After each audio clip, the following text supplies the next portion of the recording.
Criada em 1995 sob o comando de Fernando Henrique Cardoso, a Comissão Especial de Mortos e Desaparecidos era responsável por investigar e mapear perseguidos políticos pelo governo brasileiro durante o regime militar.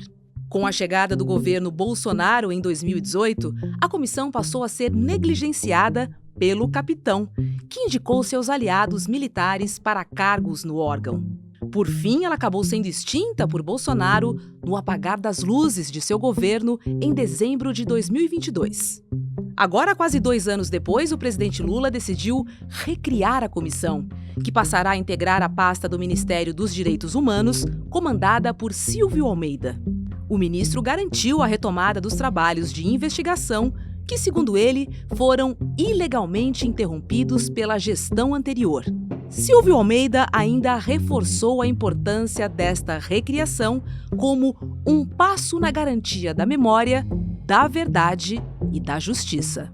Quarta-feira, 10 de julho de 2024.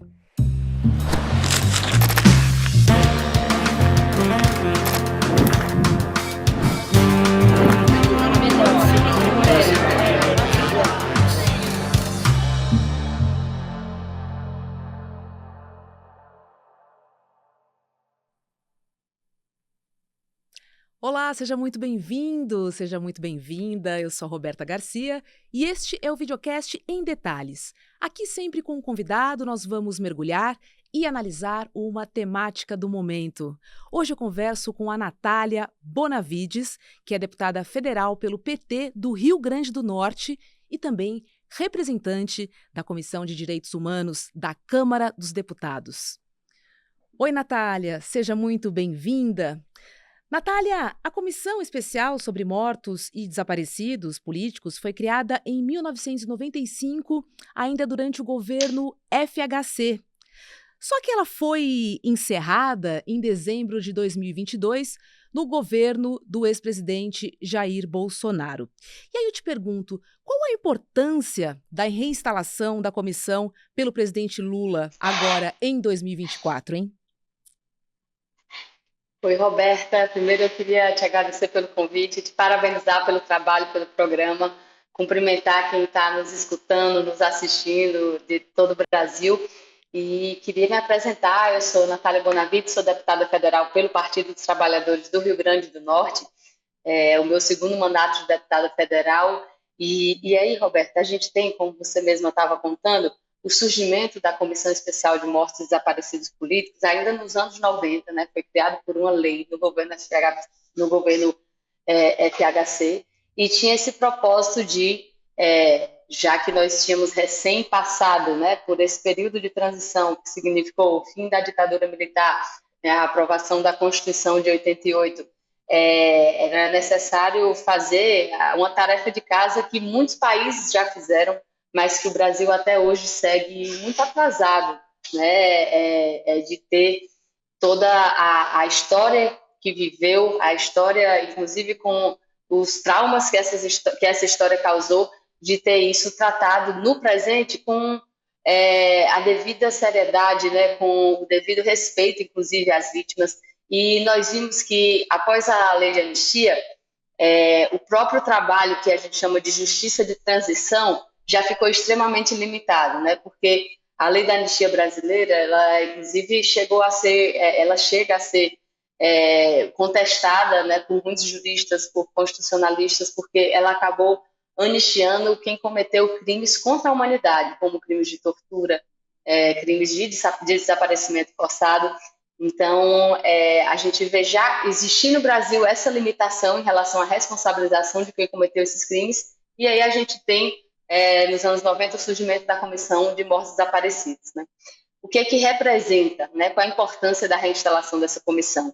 É uma comissão que ainda tem trabalho a ser feito, né? Essa é a primeira razão fundamental da importância dela, porque até hoje existem famílias brasileiras que não tiveram aquele direito elementar, aquele direito básico, aquele direito que às vezes se dá pausa até em guerras para que esse direito seja exercido, que é o direito de enterrar seus mortos, né?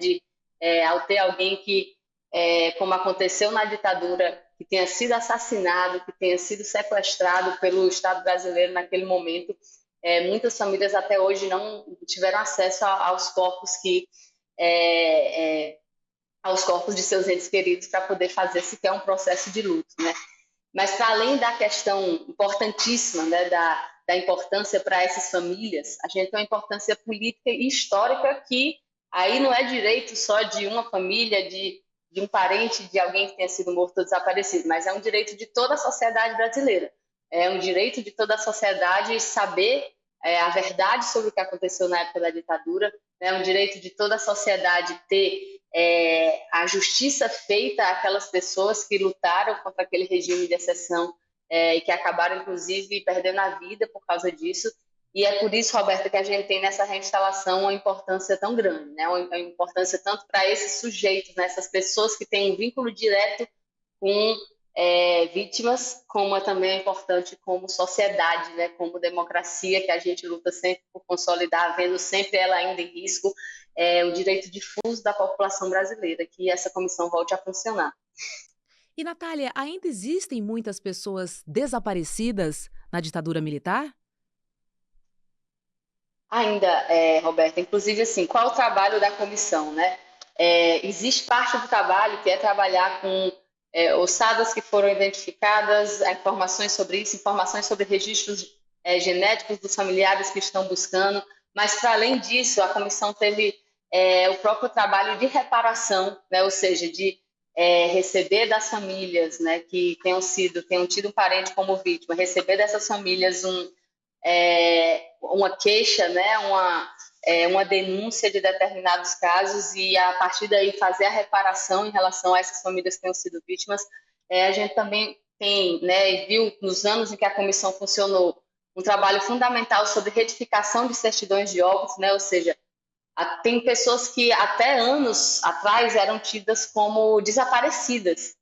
E quando isso fica, né, nesse estágio, você acaba não reconhecendo vários direitos à família daquela pessoa e você acaba não tendo, inclusive, o reconhecimento pelo Estado brasileiro de que aquela pessoa foi assassinada como vítima daquele estado de exceção. Então, por exemplo, houve a retificação em certidões de óbito que colocavam como causa da morte as causas que foram indicadas por médicos legistas da época que colaboravam com a ditadura e que puderam ser essas certidões retificadas pela causa correta da morte, né? Então, é um trabalho que envolve várias frentes, né? Um trabalho que envolve a busca pelos restos mortais das vítimas, mas também esse acolhimento às famílias que tenham direito a algum tipo de reparação pelo Estado brasileiro, ou que tenham direito até mesmo de uma retificação na certidão de óbito. E é bom lembrar que essas obrigações que o Estado brasileiro tem,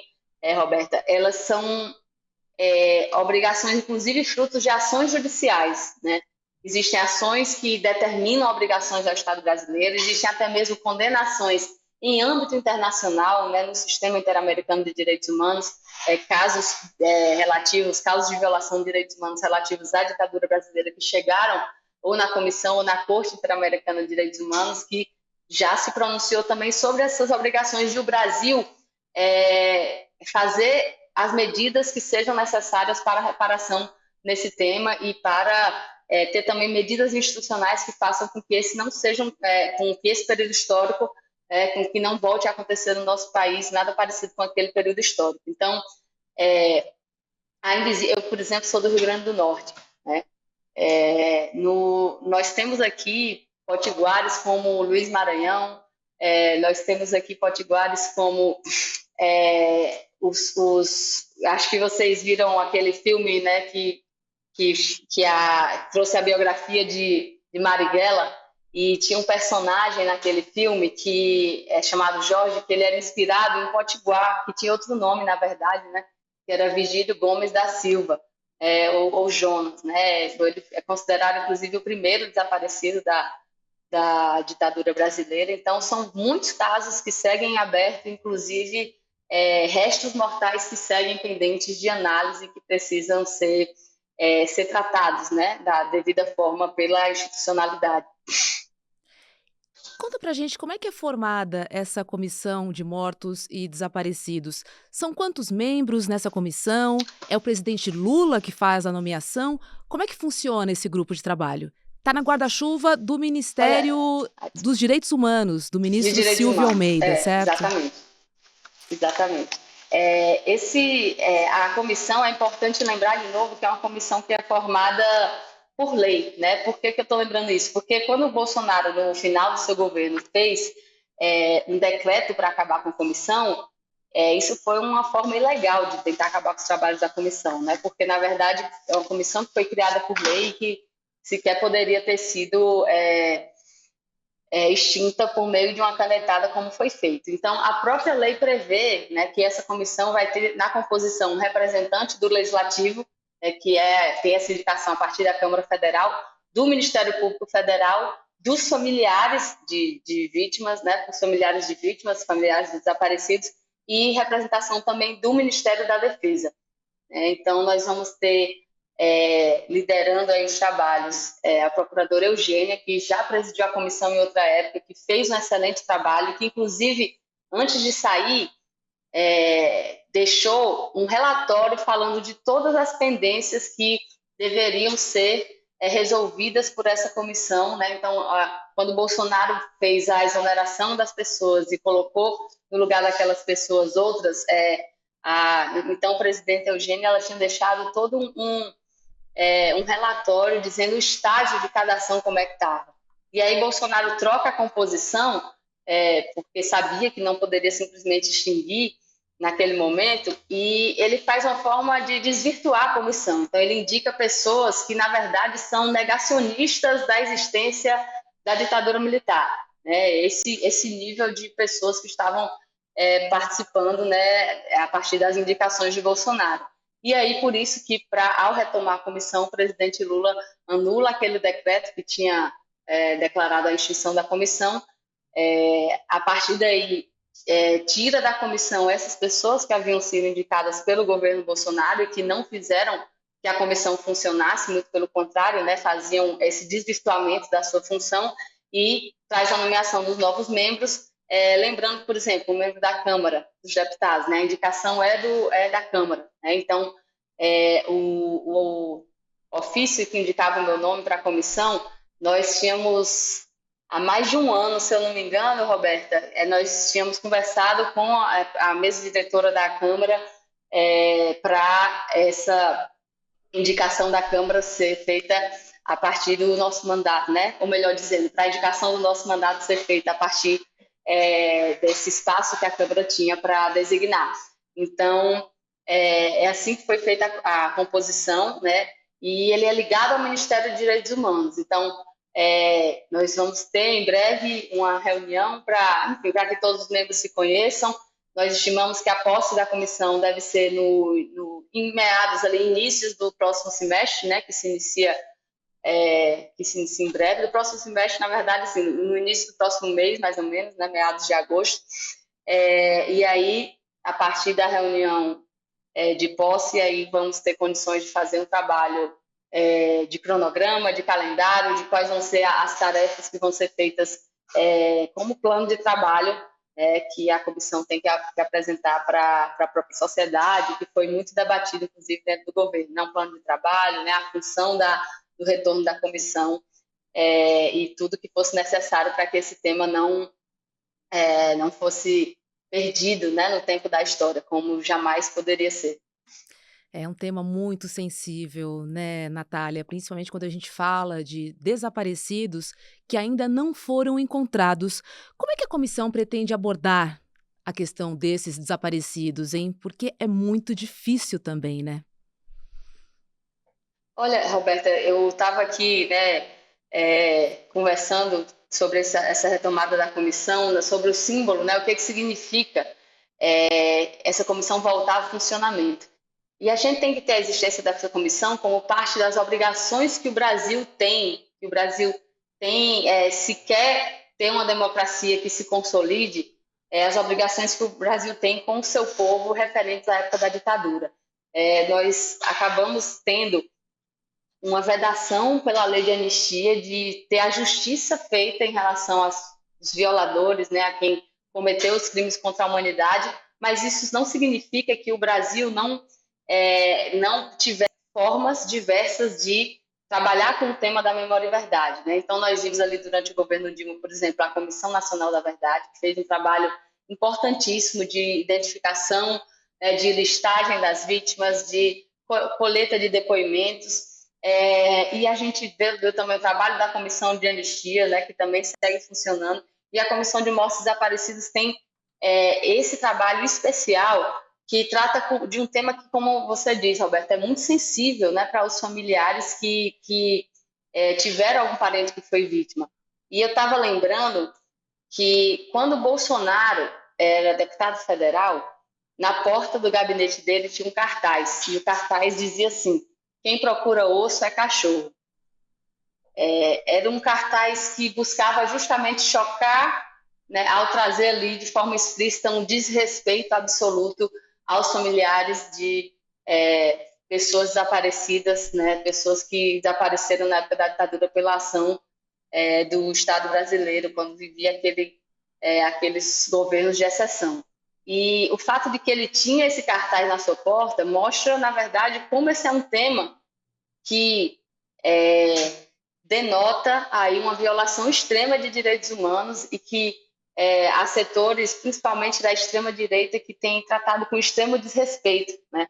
Se a gente vê a conduta de Bolsonaro quando era parlamentar, não só nesse exemplo que eu dei, mas quando fazia homenagens, né, a torturadores, quando fazia homenagens a pessoas que assassinaram na época da ditadura, nós vemos como esse tema, na verdade, não cuidar dele é muito prejudicial para a nossa democracia, porque quando se abre margem para esse tipo de conduta violadora que Bolsonaro já mostrava ter muito antes de ter sido candidato a presidente, a gente viu no que se resulta, né? A gente vê, inclusive, uma coincidência, aquelas pessoas que foram negacionistas da ditadura, que negam que teve ditadura no Brasil, que, inclusive, se recusam a chamar o golpe de golpe. Muitas dessas pessoas foram as mesmas que, na pandemia, trouxeram, de novo, né, o negacionismo que a gente viu o quanto fez de mal para a nossa população. Então, a gente tem que trazer esse tema ao debate na sociedade para que ele sirva, né, inclusive, de forma a democratizar a informação sobre essa época, de forma a democratizar as informações sobre esse período.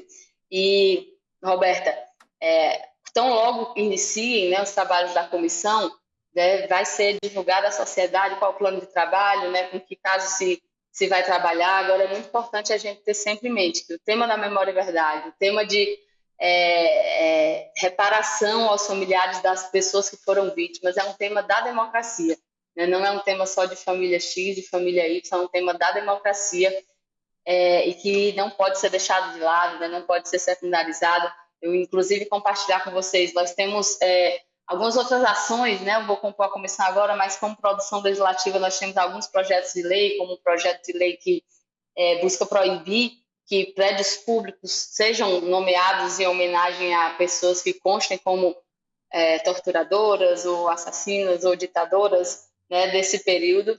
E eu tenho também uma ação que hoje tramita no STF sobre a possibilidade de o Estado brasileiro ter uma comemoração oficial do golpe militar, né, que a gente viu acontecer na época de Bolsonaro, e que foi algo que na época foi muito questionado e que a gente questionou, inclusive, via ação judicial, né, com ação popular, e que hoje está no STF, né, em mais uma iniciativa nesse tema da memória e verdade para ser posicionado, né, de forma muito clara quais são as possibilidades e os limites de qualquer governo que passe por ali, pela presidência, em relação a esse tema.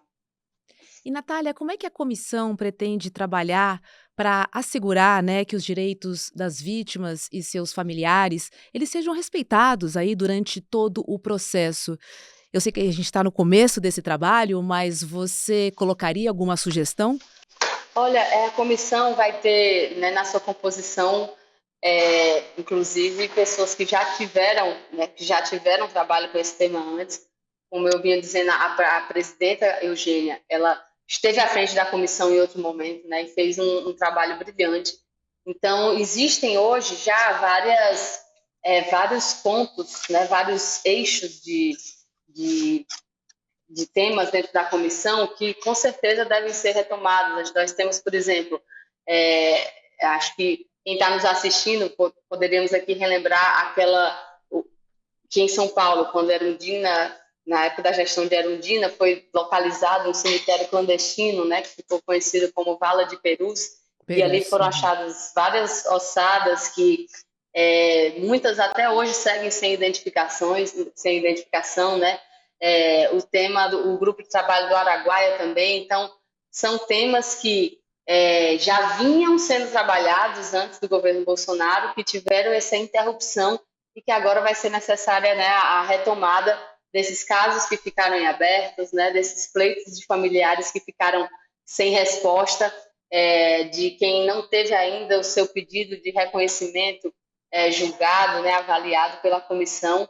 E é importante que esteja dentro do Ministério dos Direitos Humanos, né, essa estrutura, porque se trata realmente de um tema essencialmente de respeito aos direitos mais elementares das pessoas, hoje dos familiares, né, porque os seus parentes tiveram seus direitos violados até o último limite, né? Então, esse acolhimento, né, esse diálogo com as famílias, que inclusive foram muito importantes para o restabelecimento da comissão, ele tem que ser feito com toda a atenção. Eu queria aproveitar para fazer esse registro, Roberta. O movimento de família, o movimento de familiares, né, das vítimas da ditadura, de mortos e desaparecidos, foi fundamental para deixar muito expressa, né, deixar muito nítida a importância da recriação da comissão. É um tema que vinha sendo objeto de diálogo desde o ano passado, né, no governo Lula, com esses familiares que, inclusive, fizeram manifestações, né, escreveram cartas, escreveram na imprensa para demonstrar que, na verdade, a comissão tinha ainda assim uma grande pauta pendente de resolução e que a comissão precisava ser reinstalada. Eu queria saudar esses movimentos familiares, né, foram muito importantes para a retomada da comissão e dizer que, com certeza, nós dedicaremos nossas melhores atenções e energias para que o trabalho seja bem feito e para que o máximo possível deles possam sair com respostas, né, possam ter seus casos processados na comissão e que tenham um fechamento. Você acha que a comissão vai enfrentar algum tipo de resistência? Principalmente agora, por ser bem direta em relação aos próprios militares? Olha, eu acho que a gente está num momento do país em que é impossível não reconhecer que esse tema da presença dos militares na política teve uma relevância muito aumentada, né, a partir principalmente do governo Bolsonaro.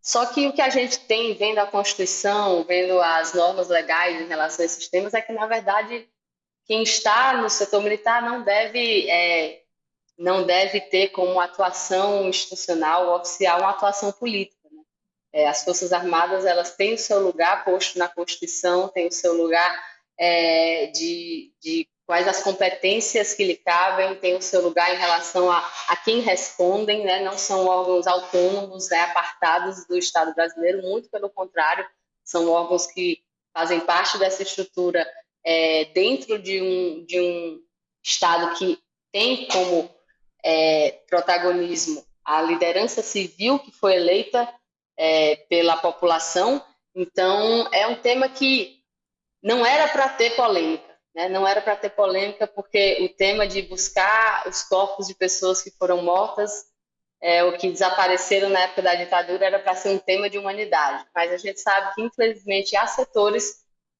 na política brasileira que têm tratado, na verdade, da forma oposta, né? Tem tratado com um verdadeiro negacionismo, né, antidemocrático, tudo que se passou naquele período e que tem lutado para que as medidas institucionais que cabem, que são inclusive obrigação do Brasil nesse sentido, não aconteçam. Então, acho que cabe a nós, enfim, que fomos designados a essa função, fazer o trabalho da comissão de acordo com os ditames legais da nossa Constituição, da legislação que criou a comissão, dos tratados e convenções internacionais a que o Brasil aderiu e que deixam o caminho muito nítido, né? Quais são as obrigações, quais são as tarefas de forma muito nítida.